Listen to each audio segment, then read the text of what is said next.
hidup bahagia bersama Quran. Orang selalu mengaitkan keberhasilan dengan titel, tapi kebahagiaan letaknya di dalam hati. Maka banyak orang berhasil tapi tidak bahagia. Betul? Siapa orang berhasil tidak bahagia? Tuh, angka bunuh diri terbesar di dunia bukan di Jakarta, bukan di Indonesia. Angka bunuh diri terbesar di dunia Eropa, Amerika, Jepang. Orang Jepang kalau stres dia ambil samurai, harakiri, gerak, mati. Stres, depresi. Kenapa? Allah berfirman dalam Al-Quran, orang-orang yang jauh dari Al-Quran bagaimana hidupnya? Ka'annama yas'adu fis sama, seperti naik ke langit. Gimana seperti naik ke langit? Ayat ini turun sebelum pesawat ditemukan. Orang yang hatinya sempit, dia hidupnya seperti naik ke langit. Bapak ibu yang naik pesawat take off, terasa dada menyempit. Makanya saya kalau naik pesawat di samping ada anak kecil stres saya. Karena waktu naik itu anaknya nangis.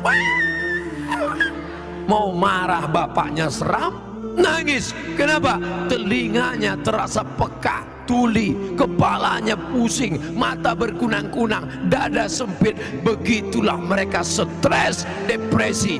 Makin besar kota metropolitan, makin stres, makin depresi. Makanya banyak karaoke, diskotik, night club, karena ingin mencari ketenangan. Masuk karaoke nyanyi pop, kemesraan ini enggak juga tenang. Lagu dangdut, jatuh bangun aku mengejarmu, enggak juga tenang. Lagu metal, enggak juga tenang. Power metal, makin stres. Makan pil anjing gila, agak tenang. Pakai sabu-sabu, super tenang. Akhirnya sakau, mati dalam keadaan su'ul khatimah. Orang barat naik mobil Mercy, naik mobil mewah, nggak bisa tidur, stres. Orang Islam naik metro mini malah kelewatan rumah.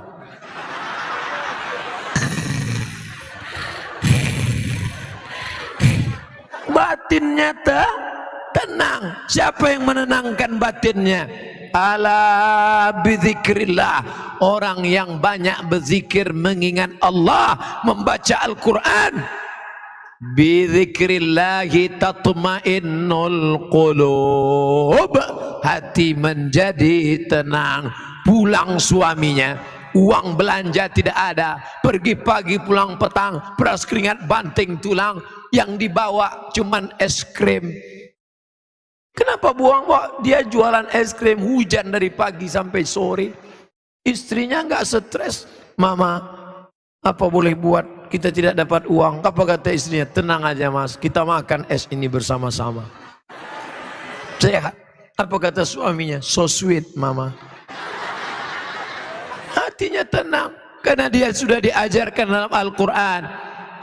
Ma asaba min musibatin, tidak ada satupun musibah yang menimpamu di dunia, di akhirat, melainkan sudah disebutkan Allah dalam Lauhil Mahfuz, sudah tertulis sebagai takdir. Kita hanya berusaha, berdoa, tawakal. Datang baik, alhamdulillah. Datang yang baik, astaghfirullah. Astaghfirullah.